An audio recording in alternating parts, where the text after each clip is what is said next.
Buenas noches, muchachos. Espero que se encuentren muy bien. En esta tutoría vamos a trabajar lo que es el teorema fundamental del cálculo y cómo podemos hacer uso de este teorema para resolver algunos ejercicios o algunas aplicaciones relacionadas con integrales y con derivadas. Primero que todo, es importante comprender o visualizar qué es lo que nos dice el teorema fundamental del cálculo. Este teorema está dividido en dos partes. En ocasiones, y ahorita voy a hacer referencia a esto. En ocasiones ustedes se van a encontrar, dependiendo del texto, que lo que nosotros vamos a trabajar como primera parte, en algunos textos aparece como segunda y viceversa. Lo que nosotros trabajamos como segunda, en algunos textos aparece como primera parte. O sea, se intercambian. Eso es indiferente, eso no afecta en nada. No hay la mayor diferencia. Simplemente el teorema lo que me va a decir es, ok, ya que usted sabe integrar, ya que usted conoce métodos de integración, podemos utilizarlos para resolver aplicaciones, para trabajar y llevarlo a contextos adicionales. Que no sea nada más integre, integre, integre, no, sino en algunas aplicaciones adicionales. La primera parte nos dice si f es una función continua en un intervalo AB y esa función, y se define la función g como la integral que va de un valor a, de un número real, a, a un x, a la función identidad de esa función. Y entonces g es continua, derivable y además la primera derivada de g es igual a f de x. En palabras simples, ¿qué es lo que nos dice el teorema?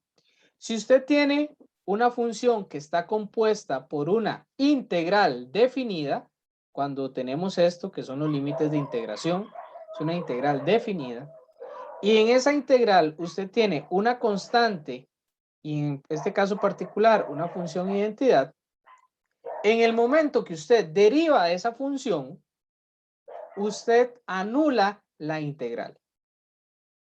Y solo queda la función que está dentro de la integral.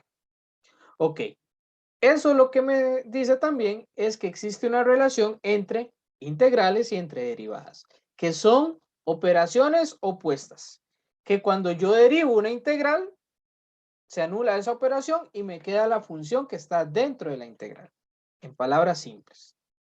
Por su parte, la segunda parte del teorema me dice si f es una función continua en un intervalo AB, y yo tengo que una integral está definida desde un valor A hasta un valor B. Aquí A y B son números reales de la función f de x. Entonces, para resolver esta integral definida, nosotros integramos la función que está adentro y evaluamos los límites de integración. Evaluamos el extremo de arriba y evaluamos el extremo de abajo. Esto es lo que ustedes resolvieron en la tutoría anterior. En realidad, en la tutoría anterior aplicaron la segunda parte del teorema. No lo vieron como teorema propiamente, quizás trabajaron con esta definición, pero sí fue una aplicación que se le dio. Cuando usted va a aplicar la integral definida, entonces usted integra y después evalúa los límites de integración. Segunda parte. La primera parte es si usted va a derivar una función que está compuesta por una integral, se va a anular.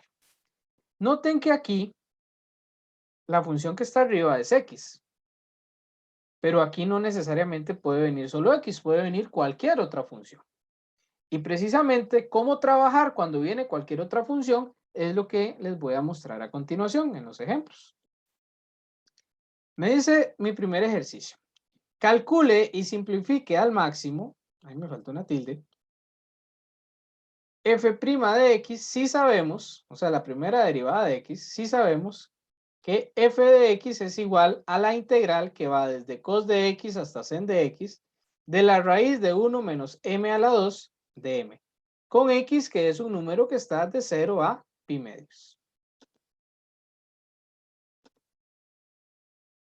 Ok, entonces vamos a encontrar, perdón, la primera derivada de esta función.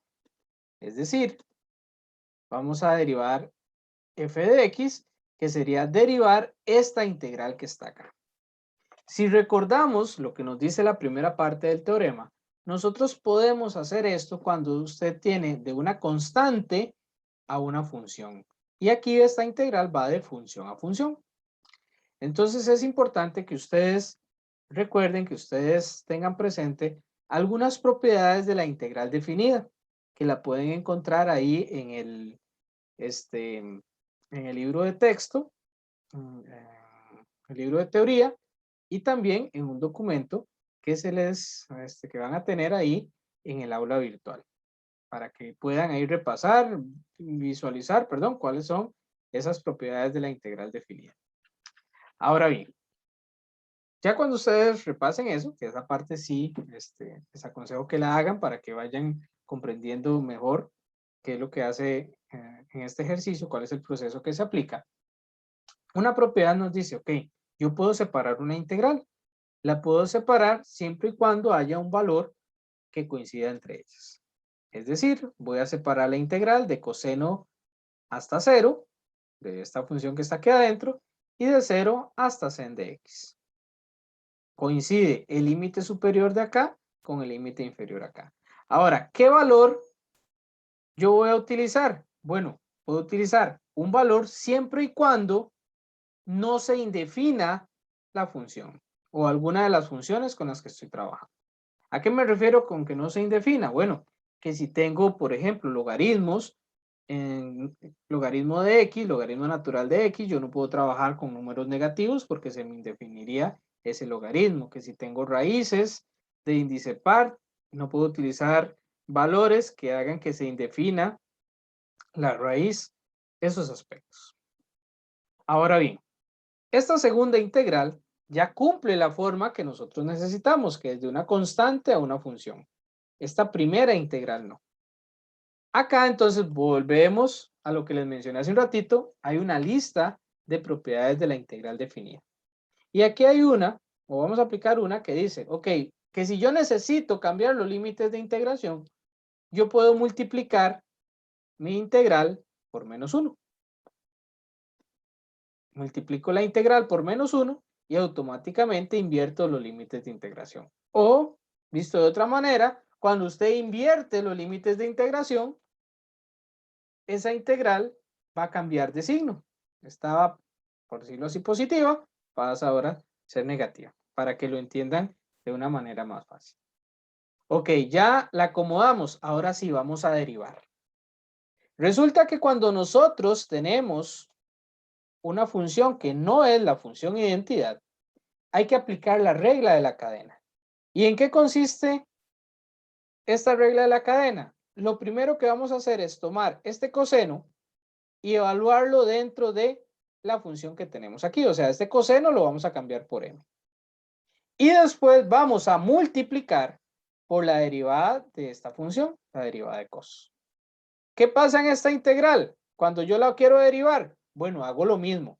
Este sen lo evalúo en esta m y después lo multiplico por la derivada de este sen.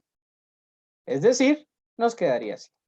Vean que aquí ya no estoy escribiendo esa simbología para derivación porque aquí ya derivé. Y cuando derivo, hago lo mismo, lo que les decía, perdón. El coseno lo aplico acá, lo evalúo. Vean que aquí es entonces menos 1 cos al cuadrado por la derivada de cos, que es menos n.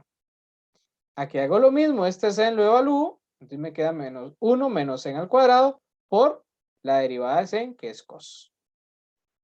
Podemos acomodar un poco los signos, vean que este menos y este menos se me van a simplificar.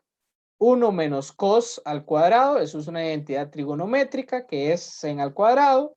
Lo mismo 1 menos este sen al cuadrado, también una identidad trigonométrica que es cos al cuadrado.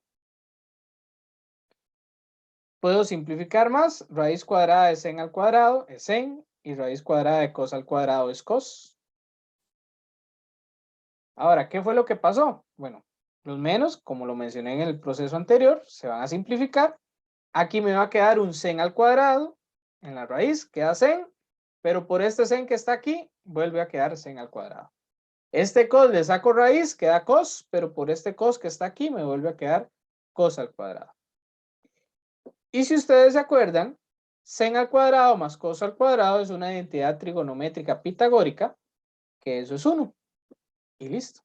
Ya tenemos el resultado de nuestra primera función, de la derivada de la función que nos están dando. Ahora, nos está dando una constante, un número. No necesariamente tiene que dar un número. Puede ser que la derivada también nos dé una función. Veamos ahora nuestro segundo ejercicio. Determine los intervalos de concavidad de la gráfica, y ahí me disculpo, volvió a faltarme una tilde, de la función, por aquí otra.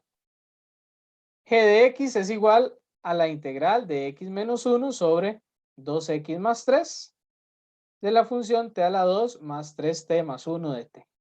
Ah, ok, me están preguntando intervalos de concavidad. Si recordamos conceptos que ustedes trabajaron para derivadas para la segunda evaluación, la concavidad se obtiene, o nosotros la podemos encontrar, con lo que es la segunda derivada de una función. Analizamos dónde la segunda derivada es positiva o dónde la segunda derivada es negativa.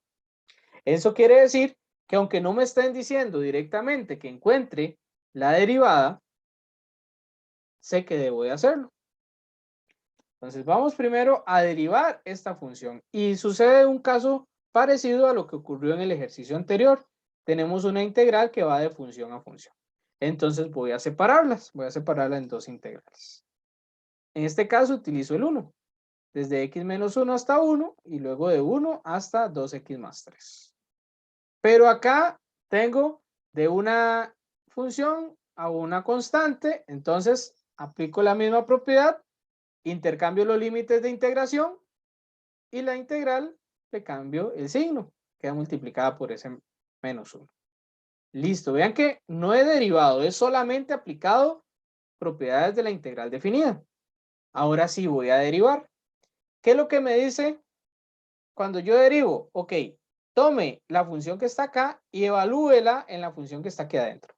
Y después multiplíquela por la derivada de esta que está acá.